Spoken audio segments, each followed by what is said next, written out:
It's past 8 now. We're talking about stress this morning, talking about work-related stress. It is now the biggest cause for sickness. Figures for a National Awareness Day show 105 million days are lost every year because of it, costing UK businesses over £1 billion a year. This is according to new research. Let's speak to Jim Lucas. Jim is a mental health specialist in the Jewellery Quarter.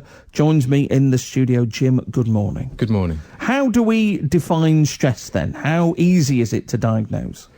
Well, there's normal stress, which is just sort of that healthy nervousness that you have about doing things, a bit like what I've had about coming in here this morning.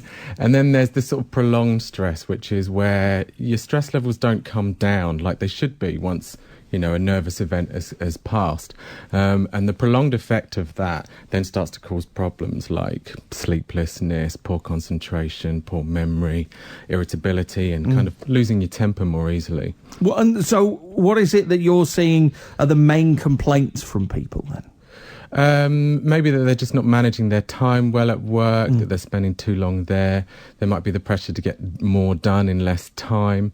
And people are just trying to do the best that they can, but with the overload of information and also expectations that we put upon ourselves, we can sort of back ourselves into a corner thinking that we've just got to do more and we're not doing well enough. How easy is it for someone to recognise it within themselves that they are getting stressed? Well, I think it depends on the person, how kind of self-aware they are. But a lot of the time, we just get caught up in it. And so we don't notice the effects of stress until it's quite a way down the line, and we're just noticing that we're not coping as well, we're not functioning as well. Okay. Now, apparently, you can look at somebody, or not look at somebody, but you can analyse someone and see if they are stressed. You've been sat out there for a while, you've seen me kind of working, I came out there and we had a brief chat. Would you say that I am a stressed person? What is it you're looking for? What is it you're looking at? Well, normally I ask people kind of what it is that they're experiencing themselves. You know, you weren't given any obvious signs of being stressed. As soon as I knew you'd come in, I just became very self-conscious and thinking, right, don't give anything away. Don't make him think that you're stressed. Because I genuinely don't think I am. I think there's a residual stress that comes with the job. Yeah.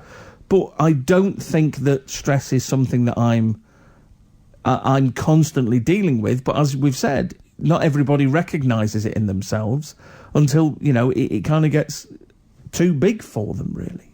Yeah, and you'd probably notice it in people's body language and their posture. They'd probably appear quite tense, probably quite defensive, on being frightened of maybe any kind of criticism and that. So just to sort of not being relaxed and not being open to sort of that kind of light-hearted banter or something like that. And is kind of battling stress, is it the really kind of common sense, straightforward things of eating right, getting sleep? Is it those kind of things? Well, it is those things, but they're the fundamentals. Yeah. And you can put those things in place, but you can still be struggling with stress.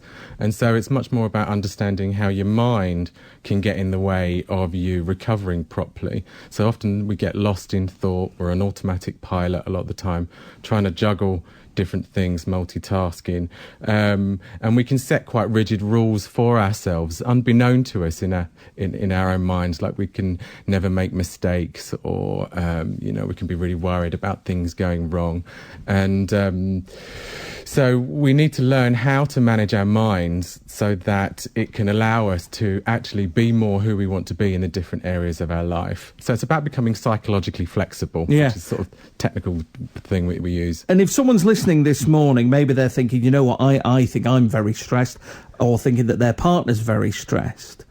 It is their GP they should be going to see. They shouldn't be kind of seeking out somebody themselves, should they? Should their GP be the first person they'll be speaking to? It could be. The GP is the first point of call to get access to see a therapist on the National Health Service. Okay. And so the Department of Health have put things in place to allow people to have access to that.